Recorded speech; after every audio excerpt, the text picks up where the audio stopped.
Hello, everybody.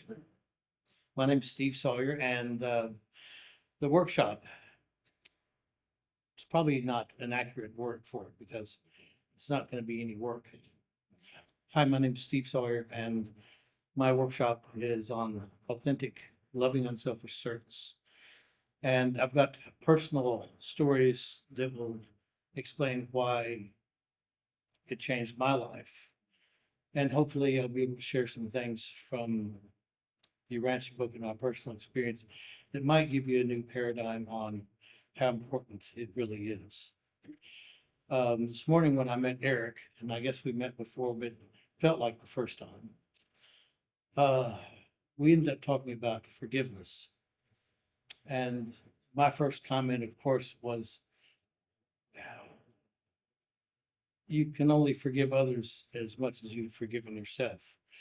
And as he was speaking, one of the things that I have is a really nice visual image that I'd like for you to imagine.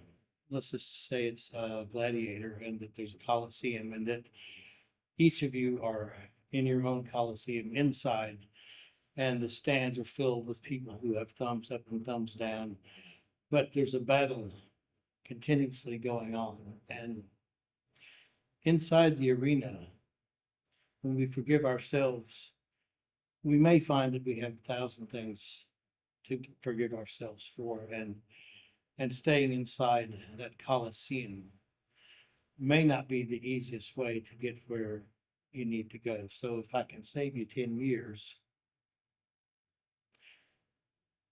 if you just imagine stepping outside of the coliseum where you are trying to forgive yourself for everything, and outside the coliseum at some point in your life, today, now, next year, whenever, if you realize that experiencing God's forgiveness far transcends the effort that we put into forgiving ourselves. Yes, we have to do that. But if we are going to reap the benefits of loving unselfish service, there has to be a level where we are able to set our baggage down and not take it into the service that we are trying to do for others. And so, thank you for sharing that with you. As Eric's comment was that it was so clear visually that what happened was he was outside the room. He was outside the Coliseum. He had complete awareness of God forgiving all the stuff that's inside the Coliseum. Where we might have to forgive one thing, and then another, and then another. And it can take years, decades. And it doesn't mean that perfection is waiting for us when we experience the fullness of God's forgiveness, but it does mean that we are freed from so many responsibilities of trying to do all the work ourselves. So let me proceed with my manual work here. One of the first things I wanted to ask, let's try it this way. Start. Is it working? Do slideshow. I did. Oh. There. What? Oh, nope. Yes. There it is. Okay. Wonderful. I don't need notes. All right. So, first thing I wanted to do, and this is only lightly associated with service, but have any of you read the Urantia book from front to back, all the way through? Yes. Okay.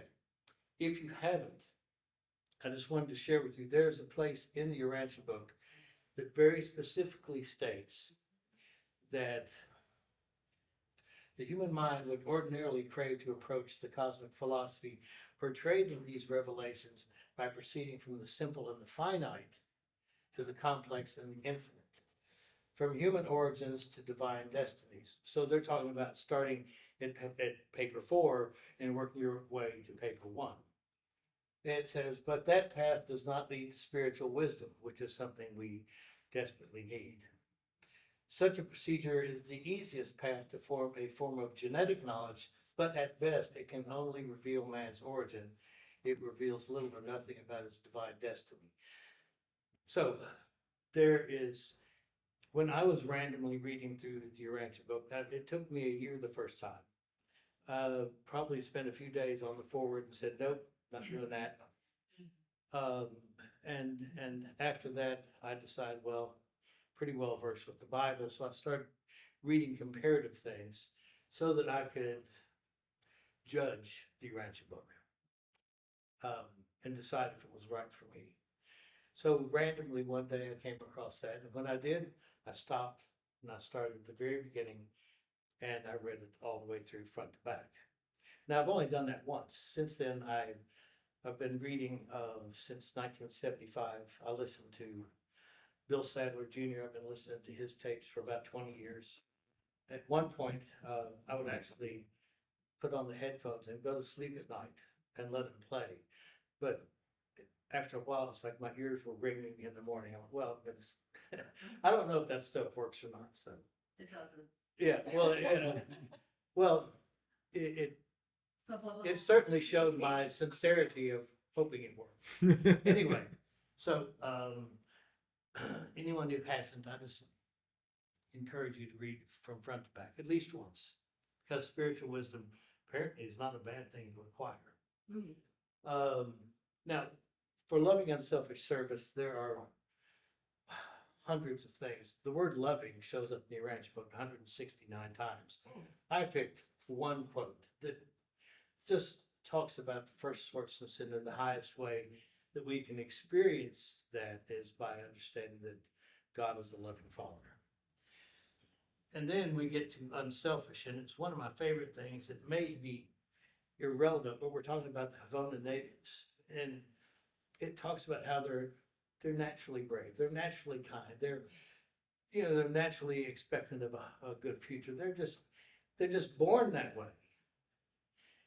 And I would think that a vast majority of the universe brothers and sisters who did not start in our lowly origin, if they know what the word jealousy is, there's a spiritual equivalent of it, because we were born imperfect on purpose.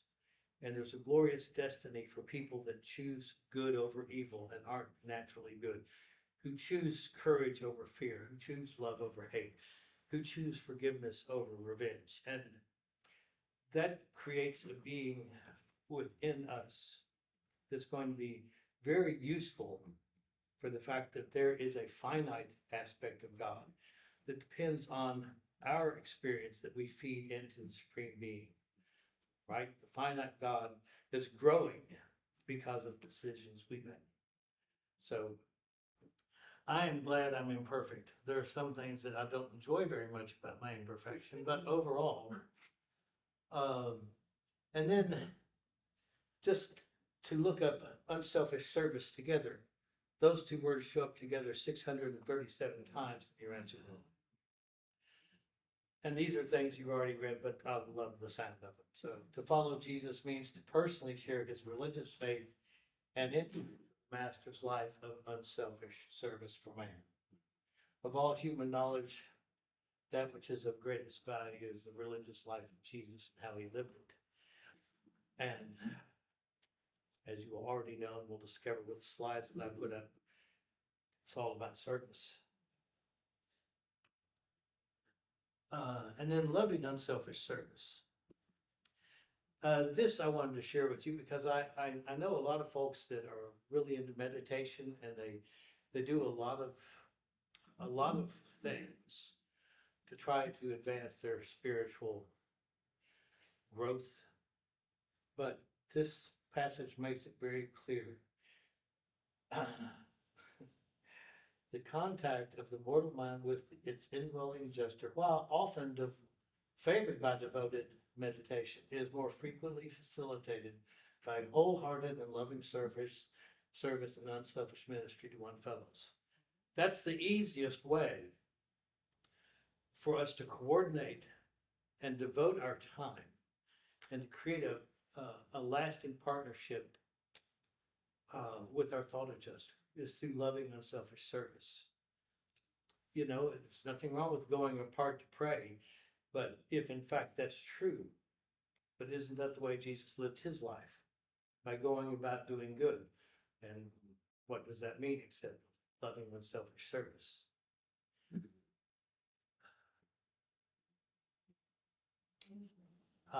So the inner life was mentioned before, and the doing of the will of God. Isn't that a beautiful thing to share your inner life with God? So I don't know how you can be ambivalent about sharing your inner life with God, because, you know, I share my inner life with my wonderful wife, Cindy, with a few close friends, but that means they're my friends. And to have God as your friend, and Jesus said, you call me master, but I don't call you slave. You're my friends. And to build and grow that friendship with God just by talking and sharing your inner life. And all of these things that we do, the closer we get, the more willing we are to do that, makes us more qualified to serve in the way that your thought adjuster has the opportunity to fully breathe with you. Never done slides before, but I thought it'd be a lot of fun, so I'm really, These are great. It's the new ways, Steve. is the new way. So, serving authentically. One of the things that I wanted to share, because authenticity means you're not pretending to share like somebody else. I've imitated people that I respected and loved because I thought, wow, I love the way they do this, or I love the way they do that. I even imitate Cindy sometimes because I think I like the way she does it better than the way I do it, because the way I do it reminds me of how maybe my mom or dad might have done it, you know, or choices that I made. And so that level of imitation is a good and noble thing, standing on the shoulders of giants, people who you recognize are more advanced than you are in some areas. So yes, but to covet the rewards or the attention or the adoration that other people get, and to try to serve because you want what they appear to have, you've really lost.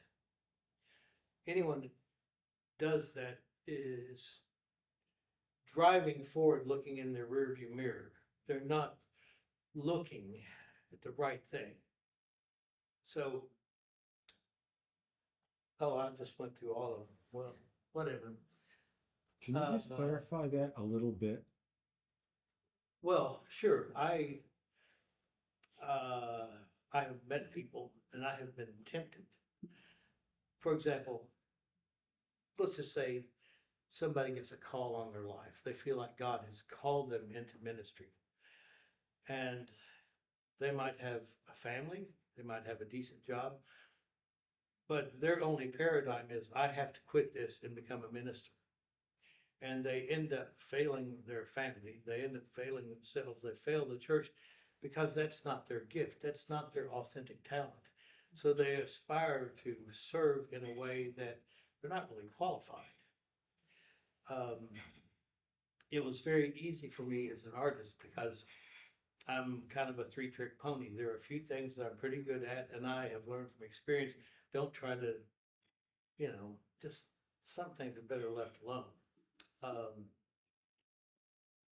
And the first time that the whole idea of true, authentic, loving, unselfish service happened right at the beginning of Art for God. And the reason it happened is, and this is the second workshop that I'm doing, it's about the revival that happened in Asbury. And previously, there have been several revivals in Asbury. But there was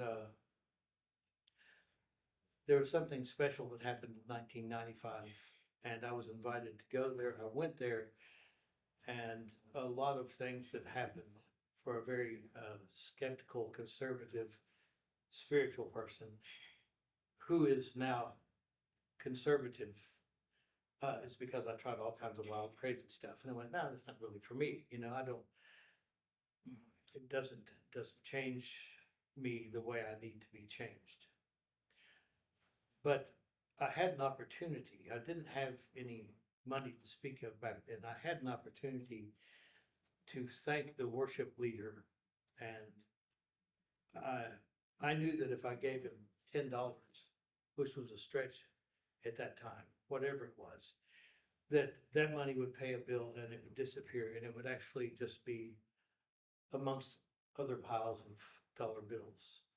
So I decided that I was going to do a logo for him as a professional artist and send it to him as my way of saying thank you. And when he received it, it meant a tremendous amount to him. So much so that it created a relationship.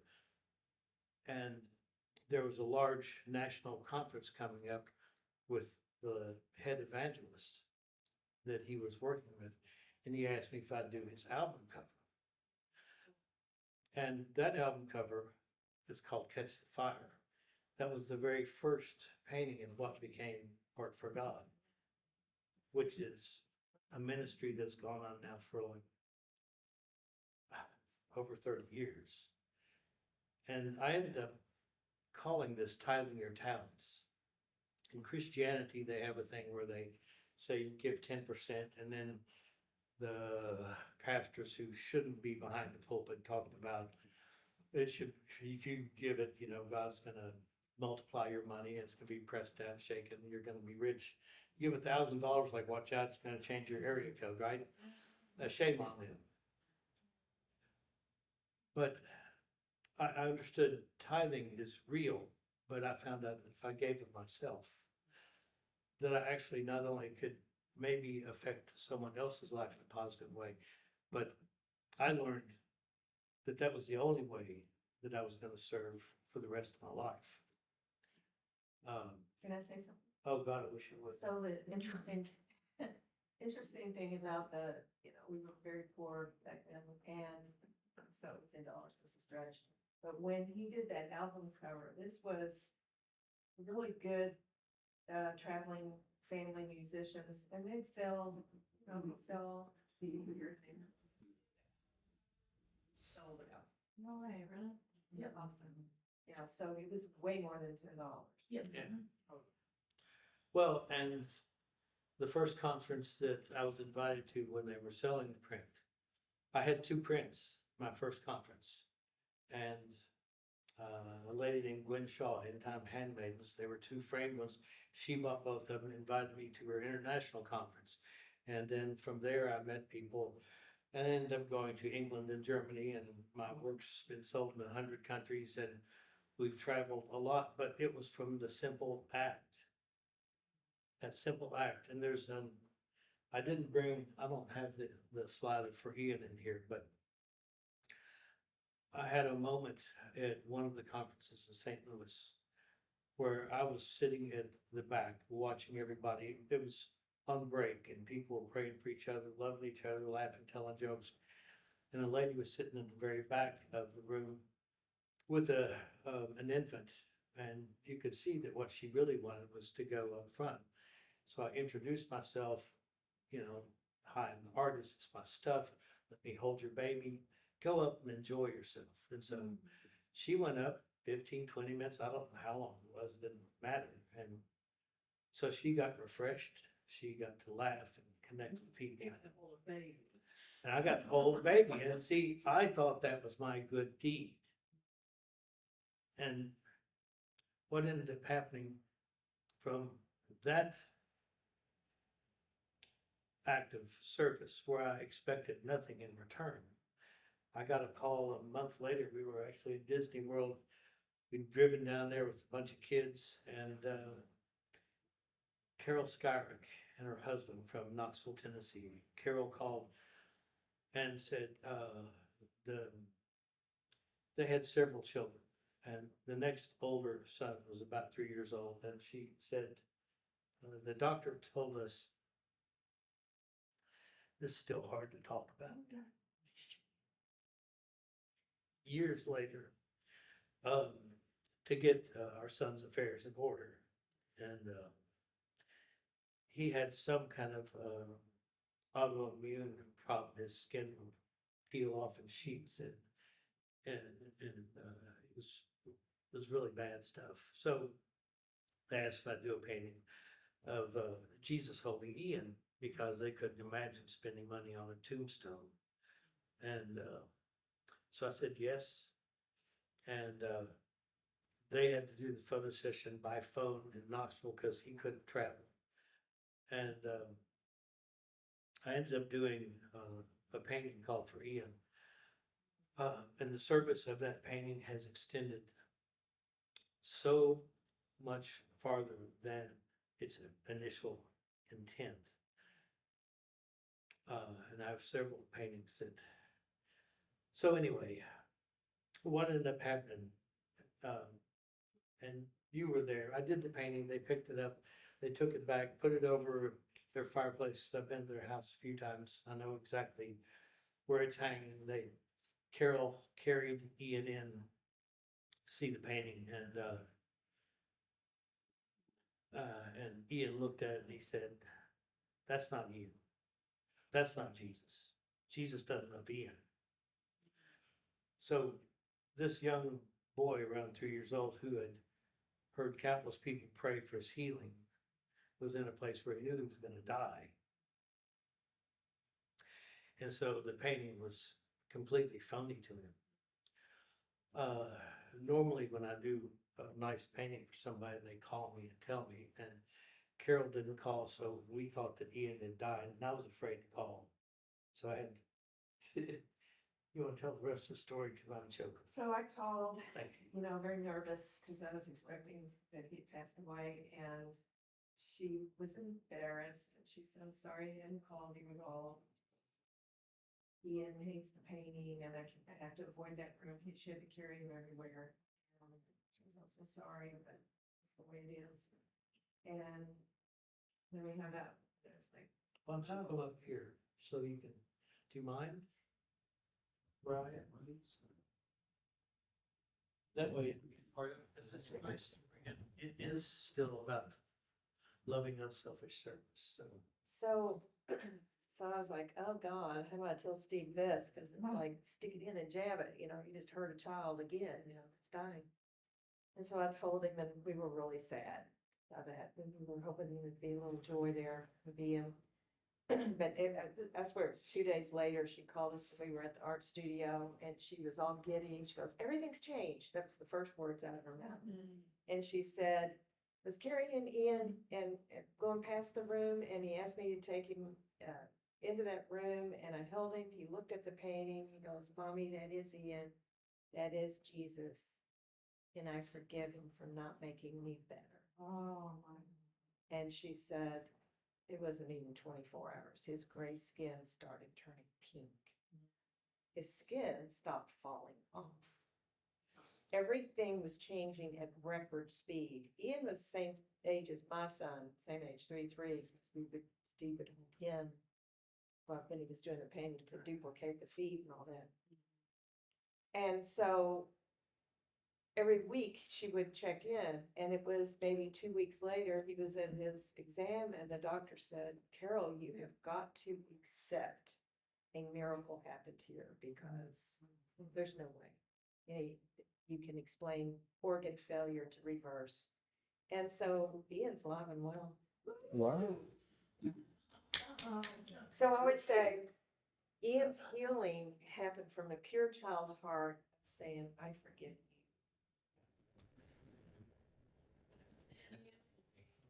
Contributed to that, Stevie, as you well know. Yeah. And there is something called biology of belief. Yeah. It's important that it is. Well, thank you for doing that, because you can see I wasn't gonna get through it. Still, after all these years, it just doesn't work. We've done Uh, That's a great story. And also, it's important that, anybody have a Kleenex? I'm good. I'll go get you one, cause I was just thinking, let me go get him a Kleenex.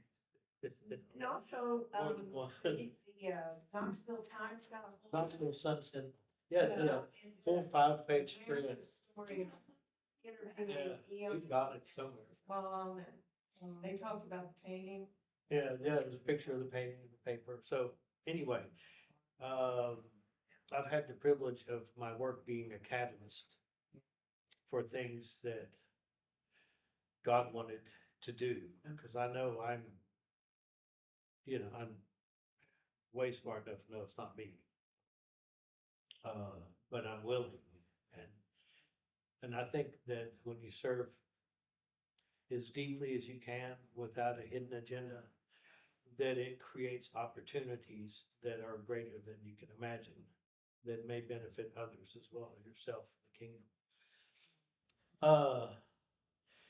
And there's some people who don't serve because they feel unworthy, and that's a tragedy. It's a real tragedy. And the widow's mite, as you all recall, that woman's, what was it, 2 mites or something, would be less than a penny she put in there, or whatever it was. Just it was so important that Jesus honored her, that her story would always be told.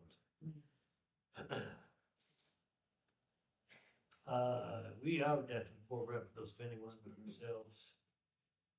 And, wow. And we can put cookies on them if we need for anything else, right? Oh, thank you. You're welcome.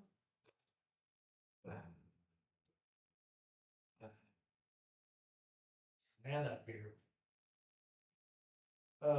Growing up with 5 kids and stuff like that,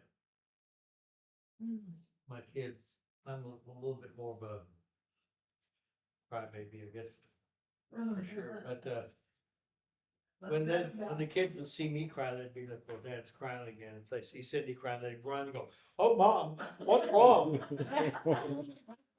So yeah, that's life in our, which is good. And we talked about that, about just being authentic. And it doesn't matter. One of the problems some folks may have is, because I taught our daughter Hartwell this, said, don't underestimate the value of holding the door for someone. Don't underestimate the value of just speaking kindly to someone. And she was telling somebody that who thought, well, that's stupid. I'm going to do something great. It's like, how do you know that's not great? So,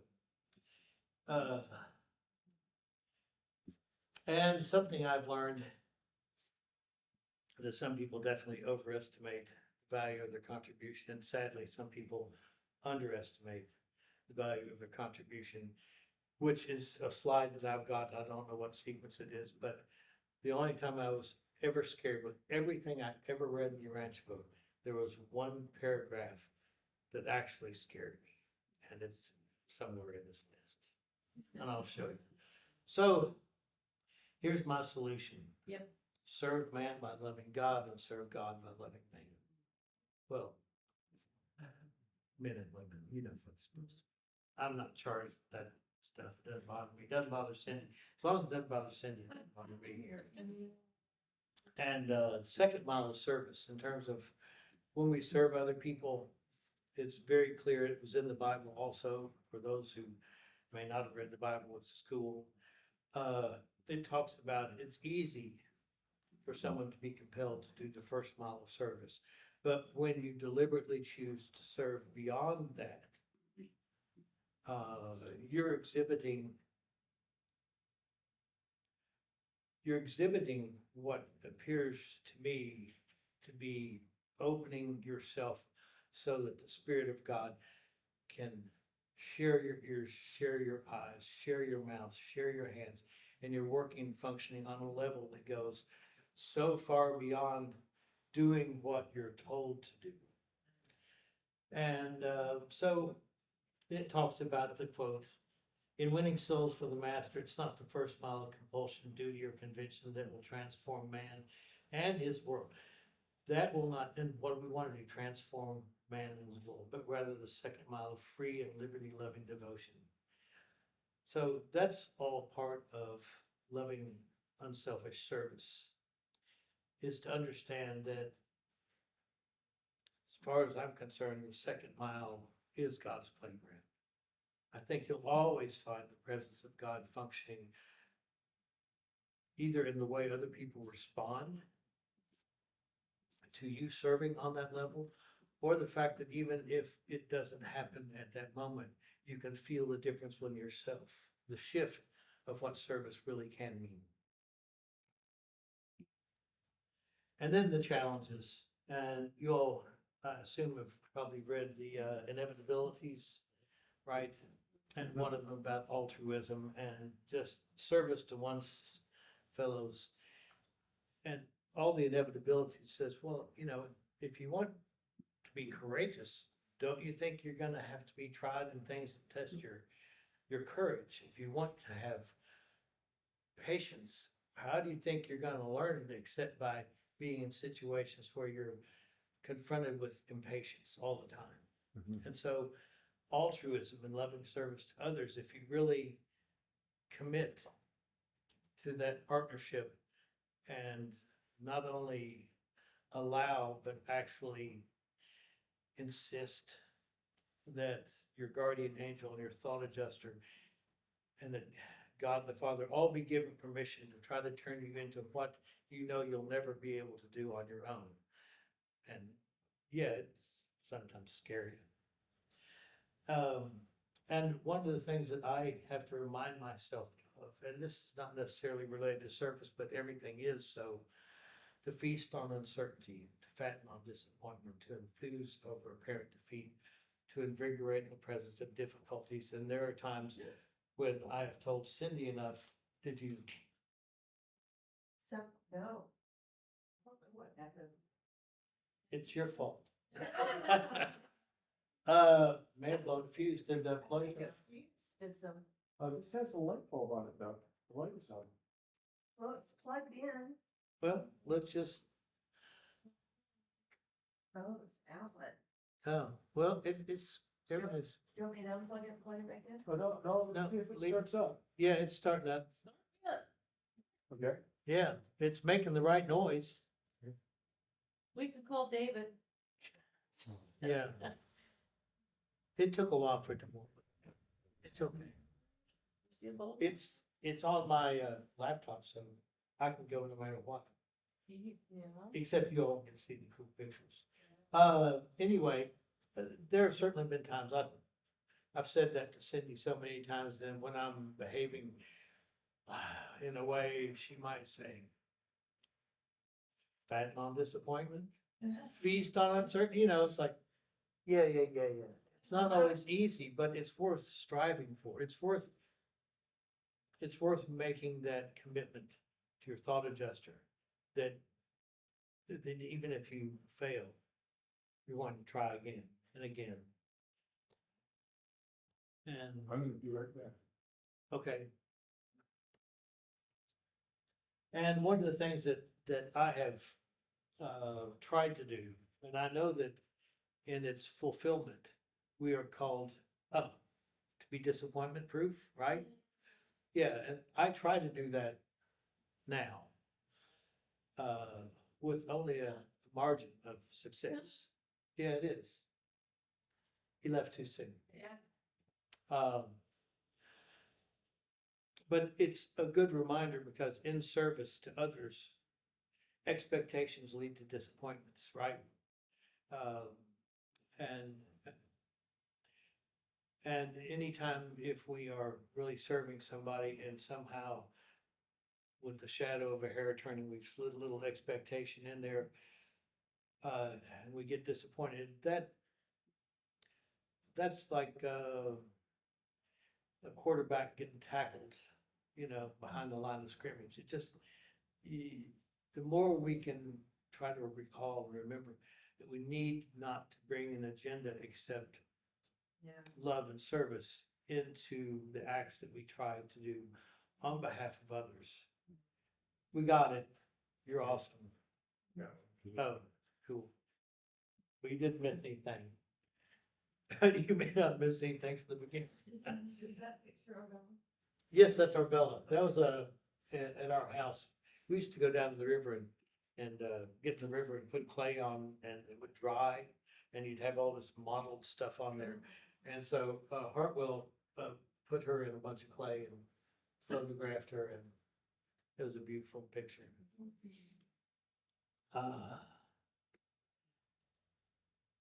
Man's sole contribution to growth is a mobilization of the total powers of his personality, living faith. Um, I think from the folks that I've met, it's very difficult. It's more of a challenge to have living faith if you have a job that you know exactly what you're going to do from week to week, month to month, year to year.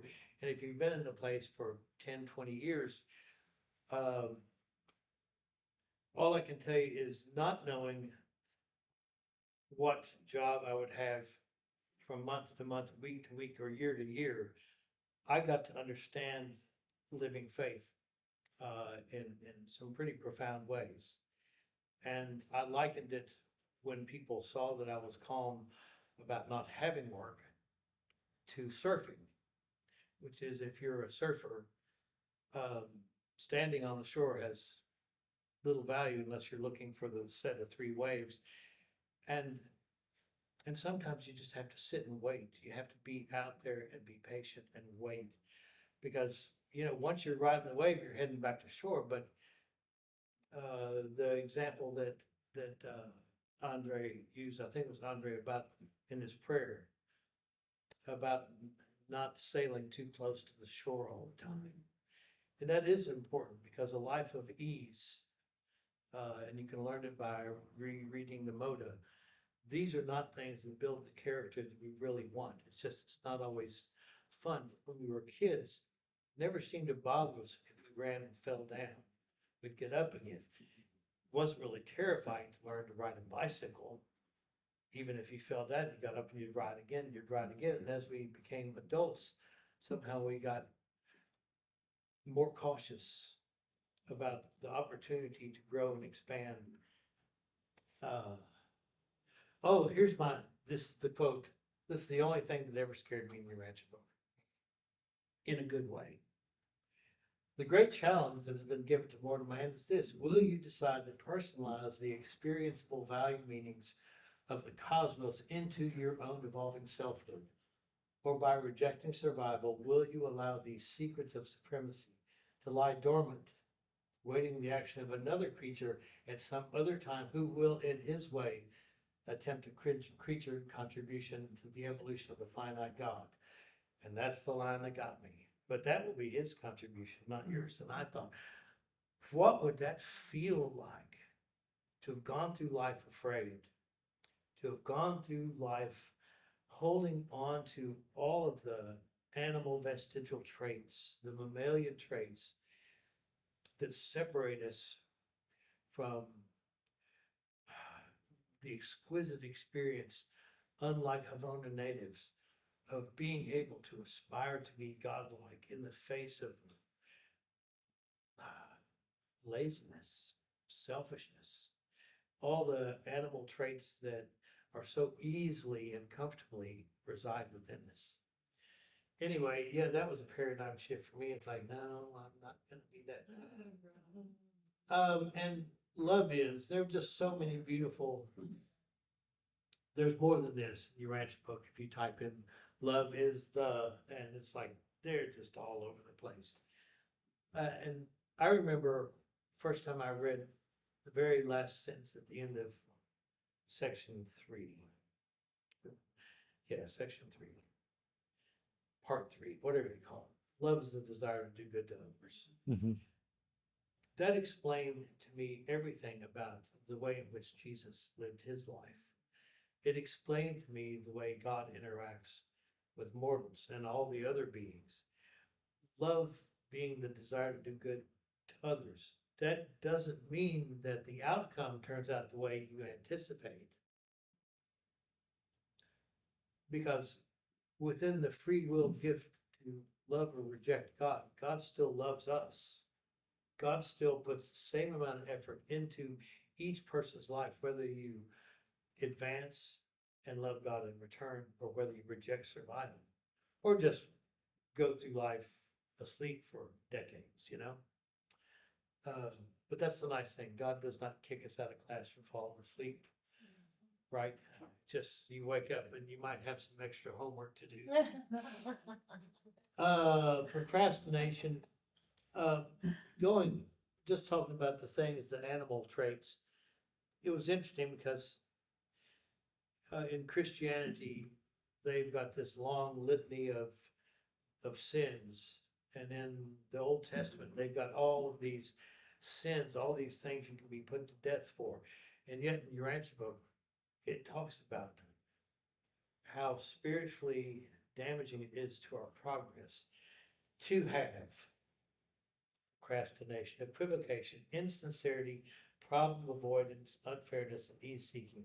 If we flip that and realize that the flip of that is to feast on uncertainty, to fatten on disappointment, to enthuse over apparent defeat, that's what they want us to strive for. That's what they want us not to run from.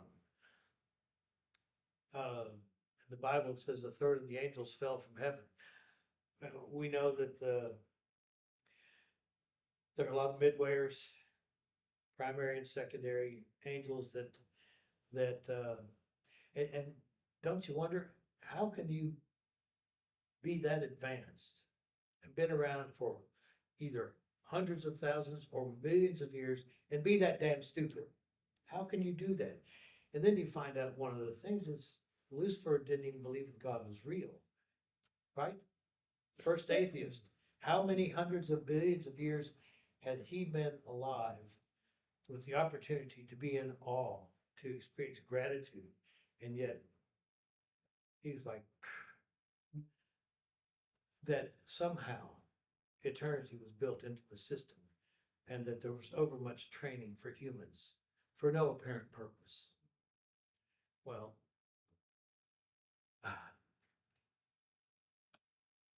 doesn't matter what your college degree is, you can still be an idiot.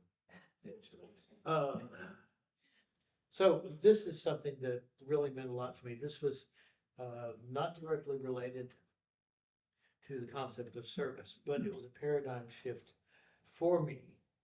The sense of guilt, not the consciousness of sin, comes either from interrupted spiritual communion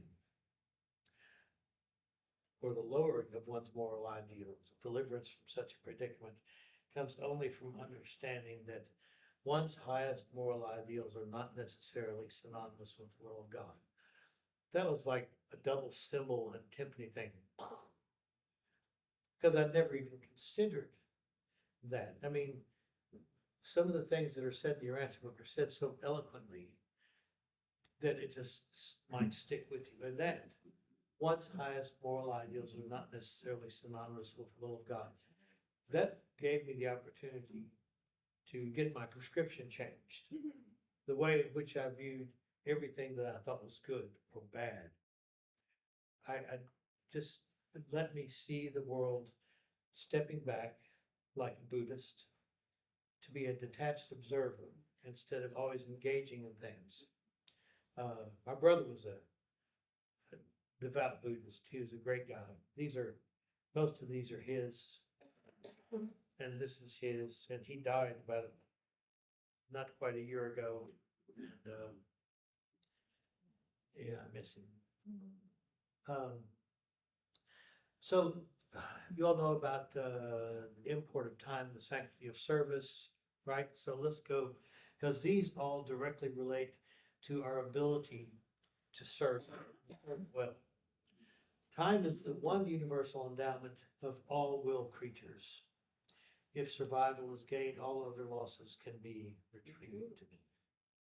So, but time is what we have to use to serve. Time is what we have to use to come together and visit. But time is what we use to be able to save our lives. The solemnity of trust. Trust is the crucial test of will creatures. Trustworthiness is the true measure of self-mastery and character.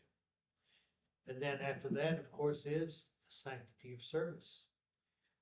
The privilege of service immediately follows the discovery of trustworthiness. So if you're sharing your inner life with God, if you are in your own way finding that opportunities to serve others show up and you don't abandon them because they're inconvenient or whatever, we can usually tell if we're being lazy when we don't want to do something. if it's a challenge and it has value, not only for yourself, but for the person that you're trying to serve. Just, I want God to trust me. Because I want to serve, because I get it. If I want eternal life, then I have to be willing to invest myself in service for the next couple of trillion years. Then I might take a vacation. I don't know. But we're going to learn to remind you that everything in this universe is set up for service.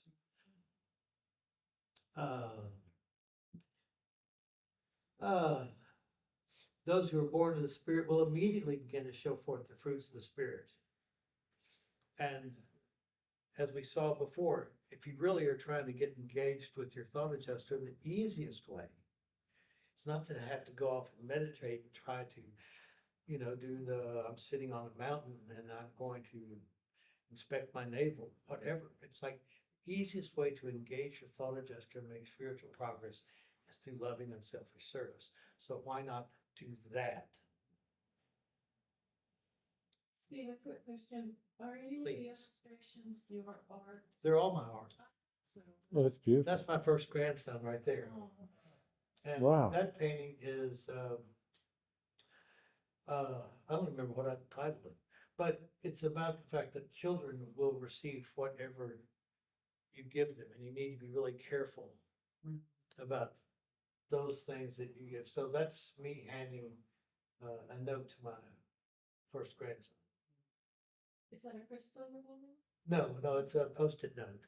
Oh, Post-it. Yeah, I was actually, you can't really see it very well. Looks like they- No, it's a Post-it note with something written on it Yeah. that I wrote that he's going to receive and take and believe. And I've worked with a lot of people that are still trying to unravel things that people said to them, heavy backpack burdens that they said, you should carry this. This belongs to you. And they didn't realize that they had every right to take it off and say, that really doesn't belong to me. Just because they had it initialed and monogrammed, said this is yours, doesn't mean that we're supposed to carry it all of our lives.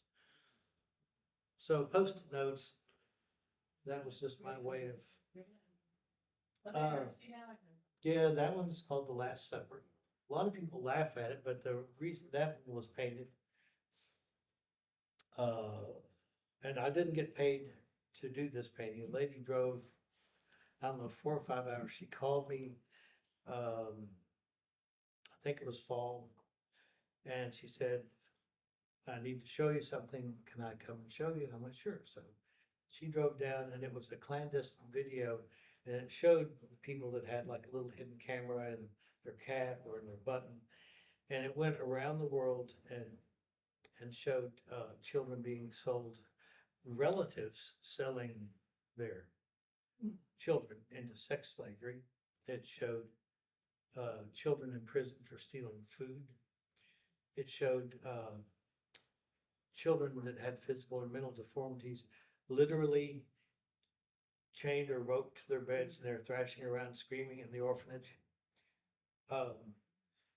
And she said, would you do a painting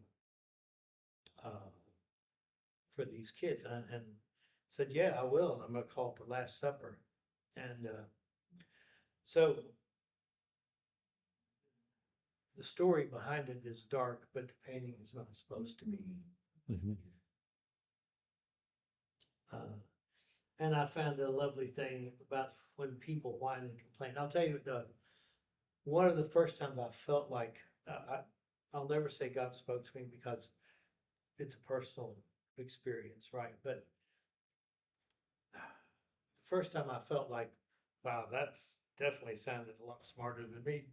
I'm not smart enough to think of that one. But Art for God was not an easy road, and Cindy has heard me tell her this 1,000 times at least. She never told me to get a job. Because if she did, I might have collapsed under pressure.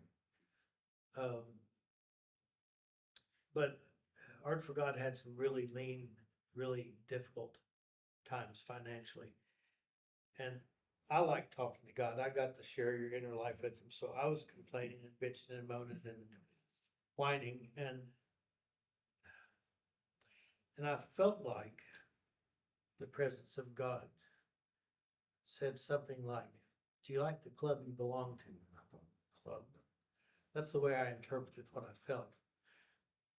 And I went, "Well, Art for God, yeah, it's kind of a club." So I said, "Yeah, I do like the club I belong to." Then I felt like God said, "Then stop complaining about the dues." Mm. Mhm. The dues. The dues, yeah. Sorry. Yeah, you can't take me anywhere. Yeah, because the cost, that's one reason why I don't believe in seeing fortune tellers and people like that. It's like, if you knew what was gonna happen, you wouldn't need faith. I don't wanna know what's gonna happen. I wanna have faith. I wanna have living faith. I wanna experience transcendent living faith that allows me to love the unknown, to look forward to the adventure, even if it becomes difficult, which if you're doing it right, it will. This is one of my pains called No Appointment Necessary. And I did this one in response to, because when I started Art for God, a lot of the churches were still condemning Christian bikers for having tattoos. And they were still quoting some stuff out of Leviticus, right? And actually, if you go into you read the Urantia book and read other translations, you realize what they were saying is,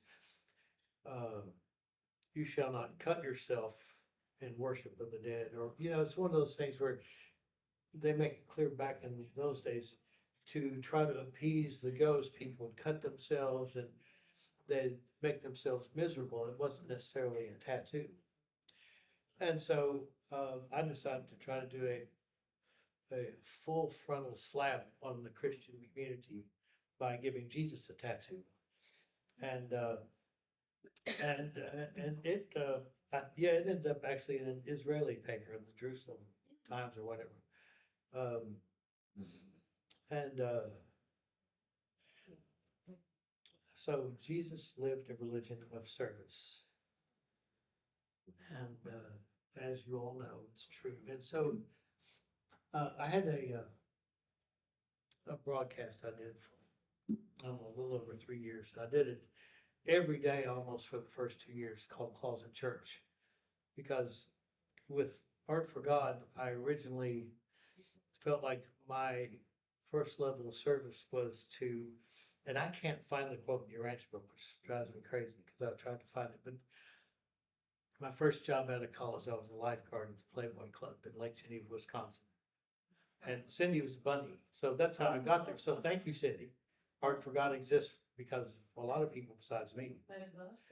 And I was sitting in the employee cafeteria, and I just recently gotten the Urantia book.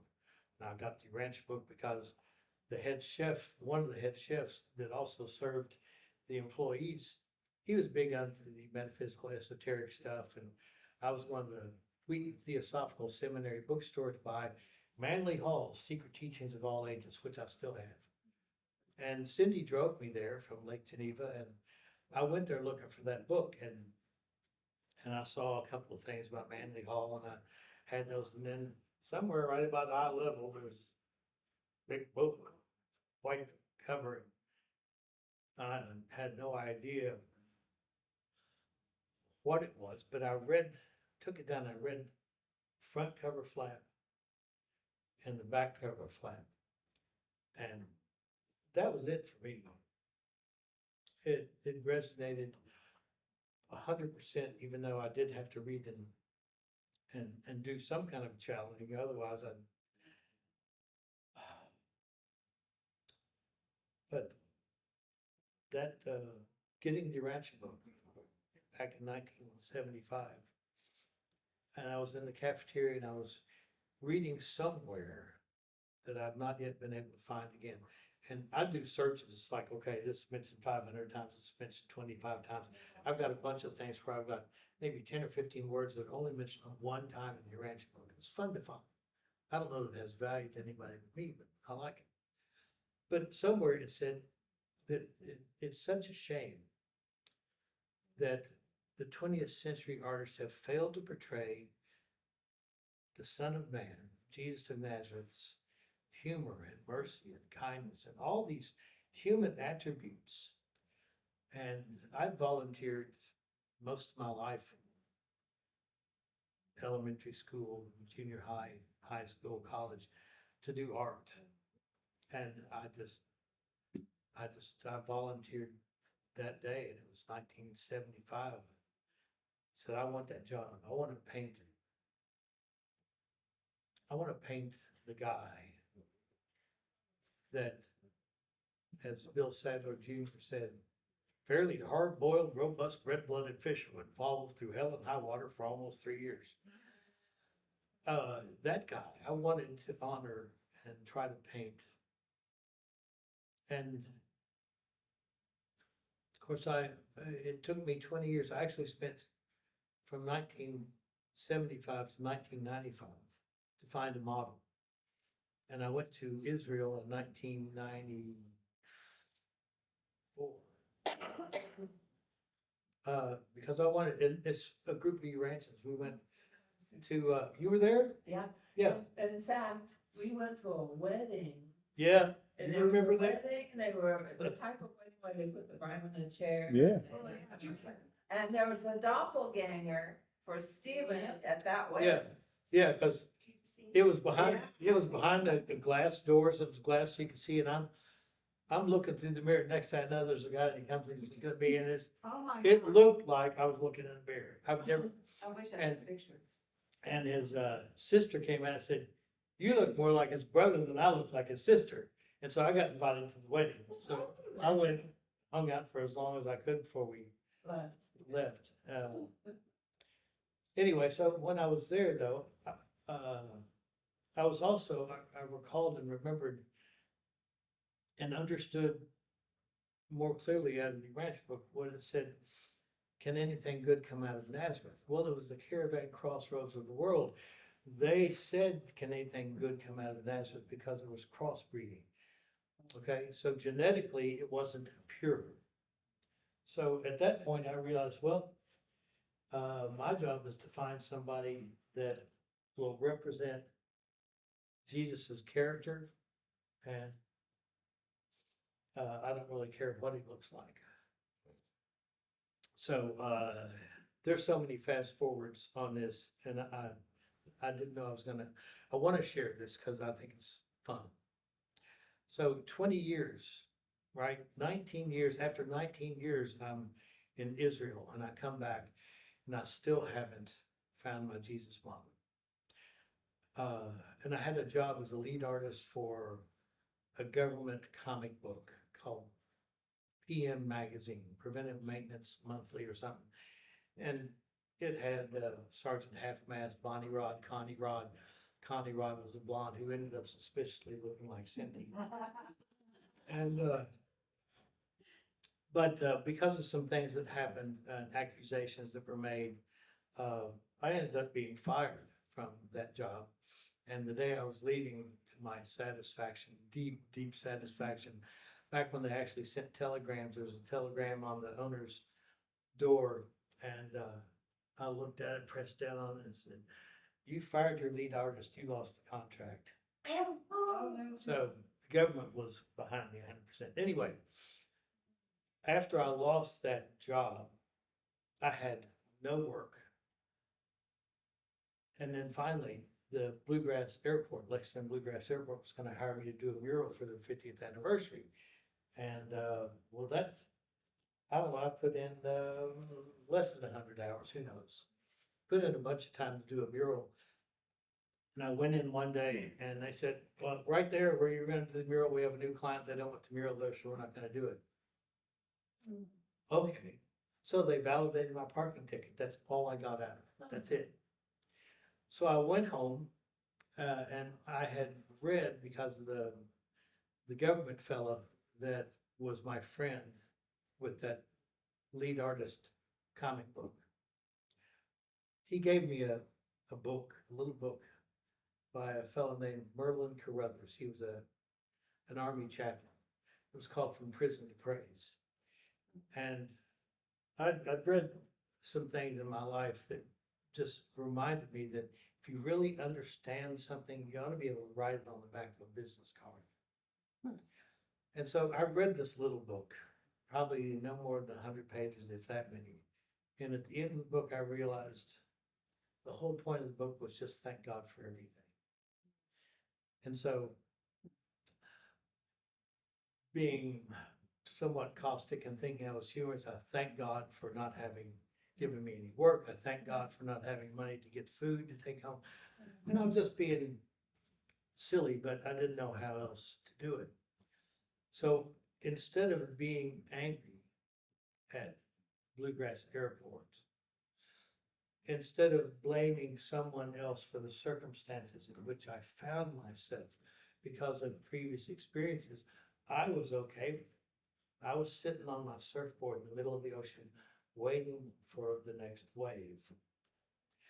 And so at that time, my studio it included the first floor, and I was sitting on the couch, looking through the glass windows across the street, and there's a guy walking across the street. And I looked at it, and I just had those, oh my God, that's my mom.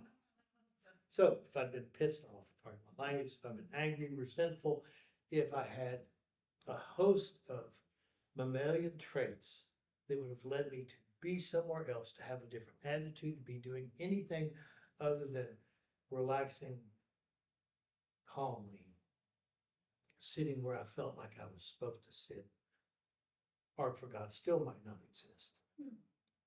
So I love to say, I hope I looked both ways before I ran across the street, but I really don't remember. But I ran across the street and tapped this guy on the shoulder. He turned around. I said, I've been looking for you for 20 years. And that's exactly what I said. He looked at me, he's like, okay. So I said, well, listen, I'm an artist and I want to paint Jesus in a new and living way, blah, blah, blah, blah, blah.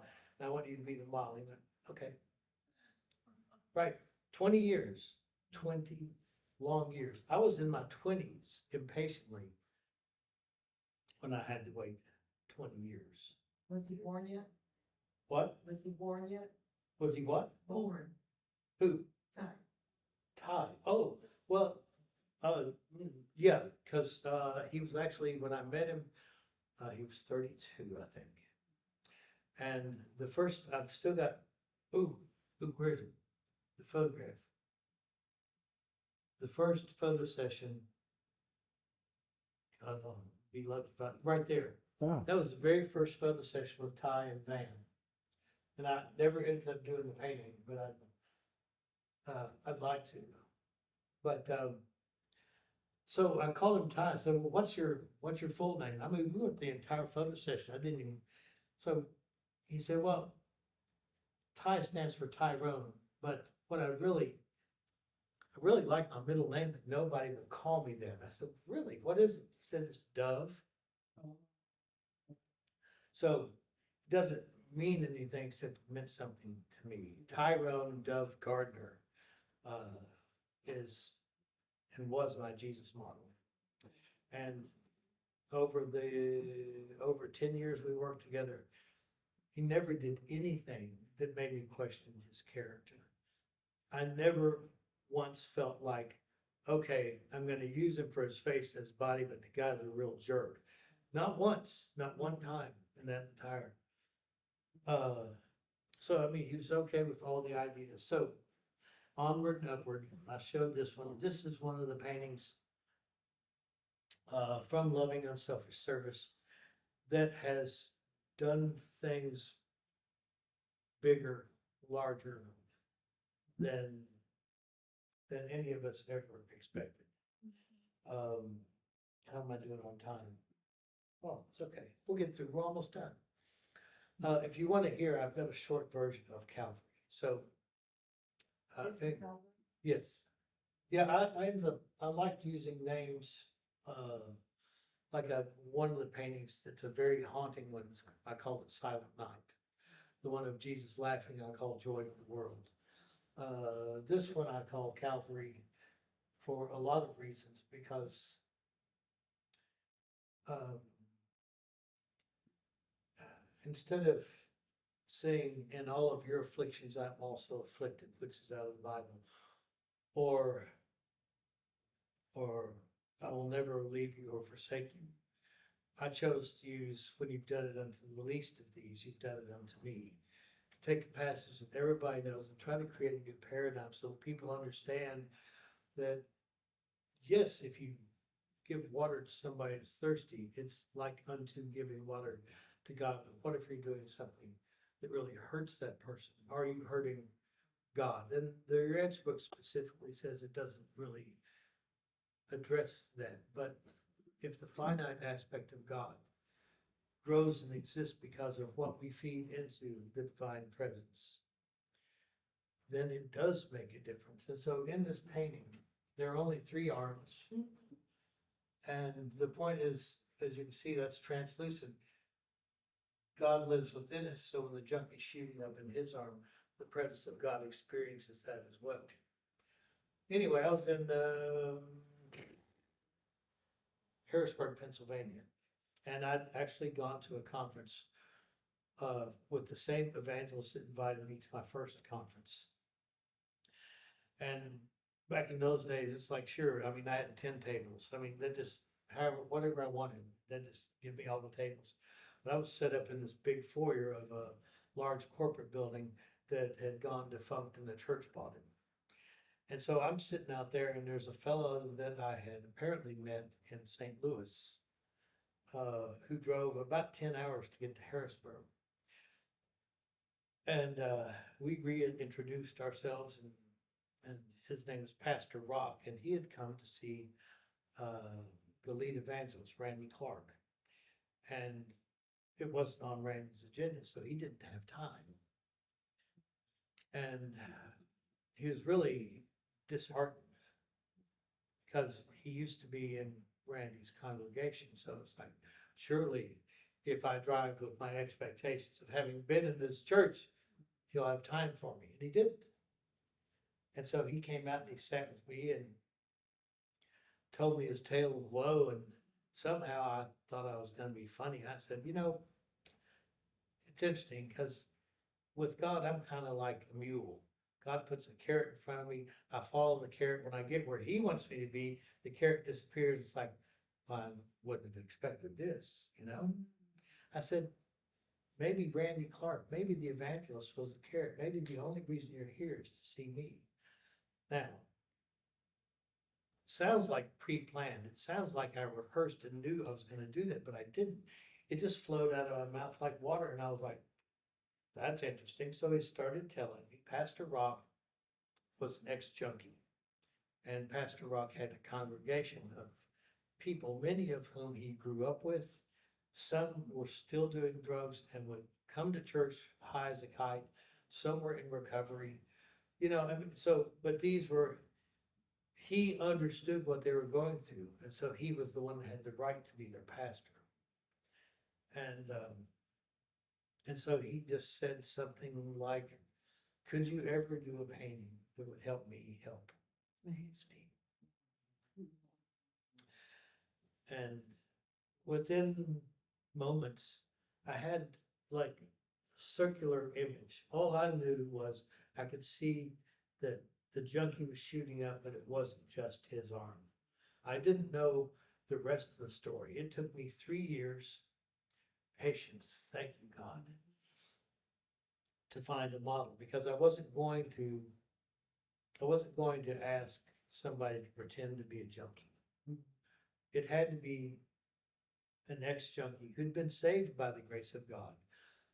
I mean, I said, I just told God, it's like, it's got to be an ex-junkie. It's got to be somebody you saved. And so here I found Cindy and I are driving to, Meth capital of the world. well, there's more than one, unfortunately now, Terre Haute, Indiana. to take my art and to speak at a Samaritan's ball. It wasn't the Franklin Grant thing, so it's a Samaritan thing. So I took my art to sell, did a presentation, and a fellow that I'd met at the American Association of Christian Counselors a few years ago in Nashville, Tennessee, came up and reintroduced himself. And I didn't know what he did. I said, so can you just tell me like what you do? And he said, well, I'm the executive director of Teen Challenge. I said, well, what's Teen Challenge? Well, Teen Challenge is an international drug rehabilitation program. And so in this 3-year period, I'd kept it completely silent. Cindy knew, I knew what I wanted the painting to be. And one guy I met on the internet, who's still a great friend, swore to secrecy, but I don't know, I just had to tell somebody. So I don't know the effect it had on him. But he told me, I said, I got something I gotta tell you. So I told him about the painting.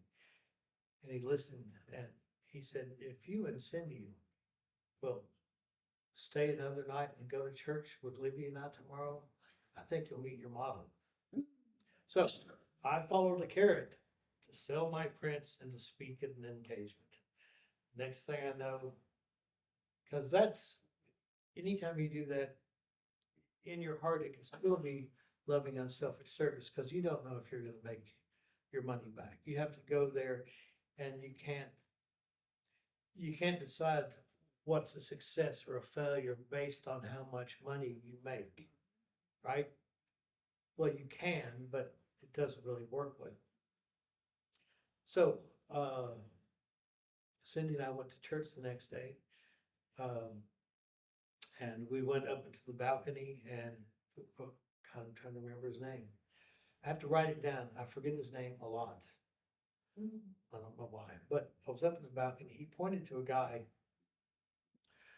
The worship band was warming up, and he said, "That's him." There was a guy dancing around in front of the worship band. He had a 3-piece gray suit on, looked like a bank vice president or something like that. This is interesting.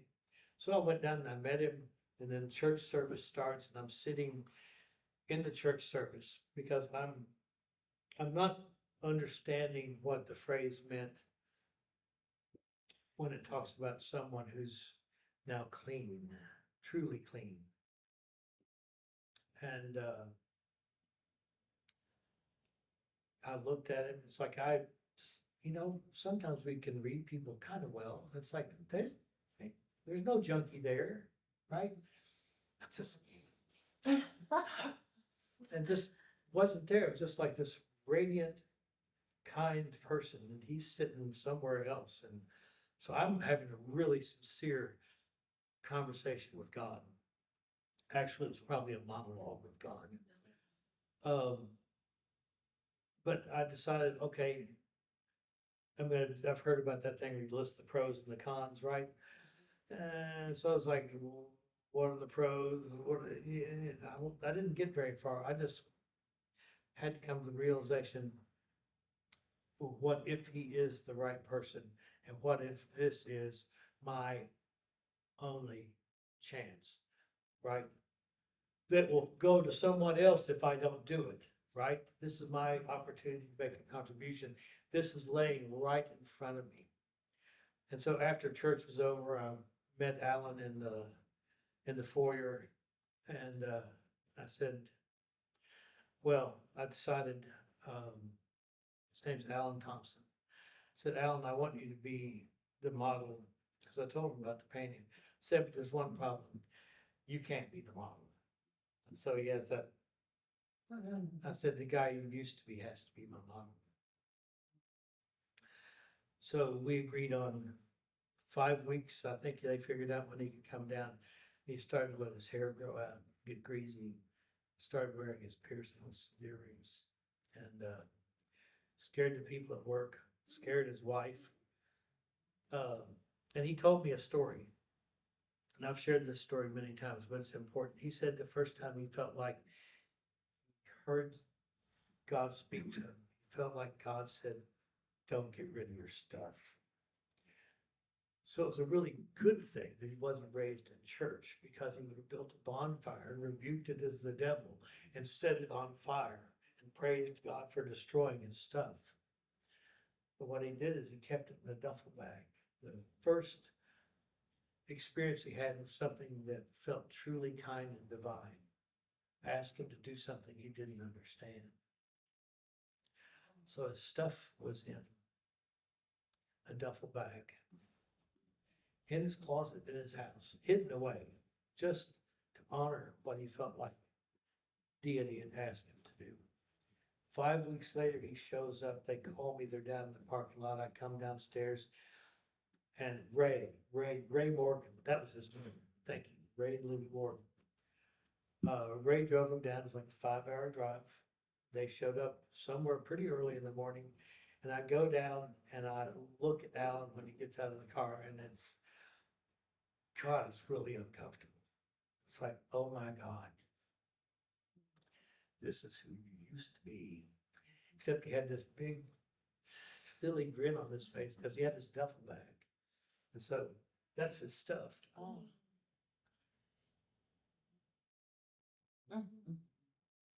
Was that done? No, that was mine. Oh, But after the photo session was over and he left, he took an empty duffel bag home. I still have all the stuff. So,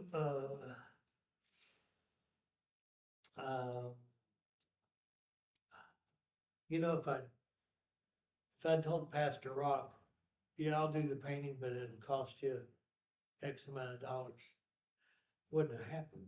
There's no way it would have happened. So here's some of the things. I've seen this image stolen on one thread on Facebook, because somebody that knew who I was tagged me in the photo or sent me a message. It's like it had been shared and stolen without anybody knowing who the artist was 463,000 times. Oh, that's just one of many. And somebody said, aren't you mad about it? I said, no, bull's out of the pen. It's like, it's gonna do its work whether I get credit or not.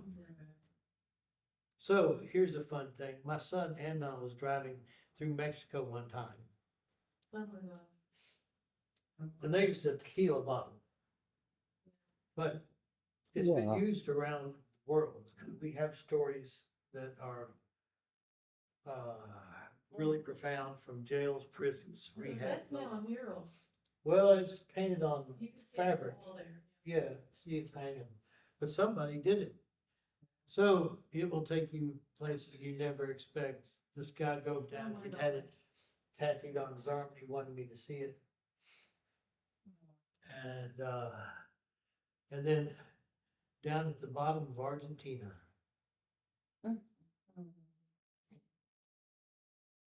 so It is so powerful. when the bull's out of the pen, you let the damn thing run, right? Because that's service. I could try to go after all the people that have stolen my image and created memes out of it, but you know, who am I serving them? My hurt feelings? Anyway, so we're talking about the Son of Man. That is the full front page of the New York Times. I didn't come up with the silly name Macho Messiah, but what do I care? It was on the full front page of the New York Times. And I can't even tell you how many Wow. times it's been in places around the world. My son goes to the gym or something like that. But we've got dozens and dozens of those things, but that's a pretty cool picture. And just to remind you how important it is, the job we have offered to us, what a transcendent service if by this revelation. The Son of Man should be recovered from the tomb of traditional theology and presented as the living Jesus to the church that bears his name and to all other religions. that line also stuck a craw in me because I realized Art for God had stopped right there. And I wanted to figure out, how do I do the rest of it? I was trying to figure out what could I paint. And there was nothing I could paint that would do it. So I started a video broadcast called Closet Church. And I did, I don't know, I probably have 500 videos that I did. Just because having the experience of going to the gym and knowing that if I don't go every day, I'm out of there. So I had to do it. I did it every single day, I think, for the first year and almost every single day for the second year. And then things came up in my life and I wasn't able to keep doing it. Now it's on hiatus and I don't know what I'm gonna do, but I was able to, have people of other religions, had some Jewish friends now that were watching and listening to Closet Church, because I wasn't shoving Christianity down their throat. I was trying to elevate what's in the Urantia book to the point that it is good for all other religions. And yeah, you don't get paid for that either. So, service is sacred. It's a simple three-word phrase, and people get it. And so, if you look up about the calcium Yeah. molecule, right? Even the calcium, that's a mural I did for a school one time. Mhm. The calcium molecule serves in an impersonal way, Mhm. totally unaware that it's of service, but everything in this universe is designed to serve the ecosystem. Everything serves another thing. And for human beings to ever be belligerent enough and self-centered enough to think that their life isn't supposed to revolve around the sun. There's something in the Urantia book talks about how stupid it is for some people to think they're the center and everything revolves around them, but I should have put that slide in there. I don't know where it is. But that we should orbit around all that's true, beautiful, and good, right? Because even the calcium molecule does it. And then the unqualified absolute, if you can believe that, is non-personal. And yet, and Bill Sadler Jr. talked about the qualified absolute being the yolk and the unqualified absolute being the albumin. And he explained it so beautifully. But if you look at mitosis, it's like, God, it looks just like an egg. The whole thing, everything in the universe, lovingly or without knowledge, serves. And there's just not much reason not to be involved and get out of our own way. And I saw something that I can't find where it was, but it was a beautiful little video. It said, the river does not drink its own water. The trees do not eat their own fruit. The flowers aren't fragrant for themselves. It's all an act of service to other living beings.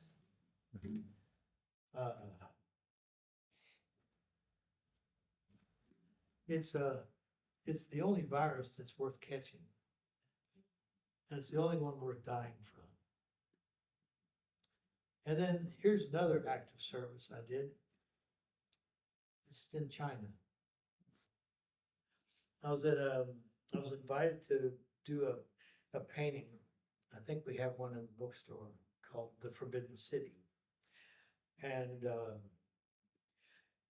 but there was a group of people that went to China, and there were some young kids that were like athletic, that would play ball with the orphans and stuff like that. And it's like, well, that's not me. So I decided I was going to do murals in the orphanage, and I'd do Huey, Dewey, and Louie because they don't have any parents, right? And the Lion King, and I think I did murals in 4 of the dormitory walls. And the last day we were there, when I was supposed to be out being entertained by the orphanage, this is the communist Chinese orphanage, by the way. Their military regalia, right? We'd sit around and most of the really nice Christian people sitting at this big table, and he's in his stuff. There's a translator, and he offers everybody a cigarette. I was like, no, I don't smoke. It's like, give me that damn thing. So I'm sitting there smoking with the guy. But the last day, he came in and grabbed my arm. And I think he did it knowing that it would scare me a little bit. And he walked me to the entrance of the orphanage. He slapped the wall. And prior to that time, I would, I'd talk to God and I'd pray, monologue, whatever, and try to come up with an idea where it'd be like, oh, let's do the Lion King or whatever. And when I'd be doing these murals and stuff like that, I took bags of suckers and lifesavers. And so before the other kids would leave, they'd take them all on my back. And so when the kids are running to leave, it's kind of like a mother cat with the kittens. So I mean, they're laughing and pulling all the candy off, and just like you'd expect, I'm sitting there, tears streaming down my face. And Are you painting while they're doing it? yeah, Oh. yeah. So anyway, had no idea what I was going to do on the entrance to the orphanage wall, and so I had a quick powwow with whatever I could do with God, and I decided to have Donald Duck wash Goofy's feet. And this one was very interesting to them because with translators, they would come up and say, you must tell me what this means. So I was able to talk about the kind of love that Jesus had for other people, the kind of love that God has for us without bringing up Jesus, without bringing up God, without bringing up Christianity and a communist Chinese orphanage, and they love it. And in fact, love it so much, that's his signature. He signed it there with me. And your signature is there on the left, Yes, and it's on that wall as well. yes. Yeah, I painted that on the wall. And What are the words there? I've met. And it probably reminds me of me at times in my life where instead of stepping out of the Coliseum, I tried to stay in there and fight, and I didn't get to, you know. And this is the first painting in the Art for God series, Takes the Fire.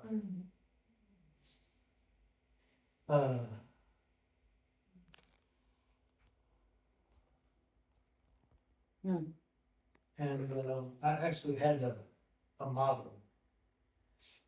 I rented an old roller skating rink that had one of those silver balls in it, you know. And this before there was digital. So I had 3 rolls of film. I'm thinking 36, that's over 100 photographs. All I need is one good one. And this is before I guess I really learned how to tell stories, because I tell Ty stories about where I wanted him to be in his mind and in his heart and soul, so that he would convey the expression that I wanted for the painting. So the guy just wasn't getting it. So I think there were like 3 photographs left out of my rolls. I gave him the camera. I said, let me show you what I'm talking about. So anyway, I knew what I wanted the expression to feel like. I knew what I wanted it to look like. And so that's the only one in all the Art for God paintings that I'm actually in. First one. And it's one of the few times I've ever seen Cindy cry. So it goes on to something. The evolving soul is not made divine by what it does, but what it strives to do.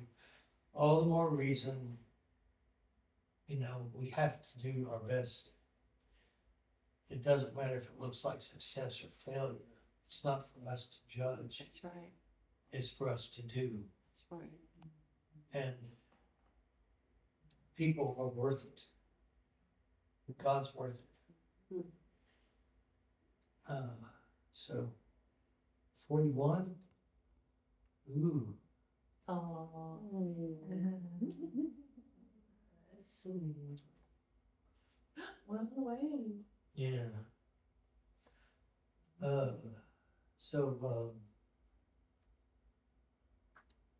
here's what I'm doing. Beautiful. Thanks. Beautiful. Oh, see you. Wonderful.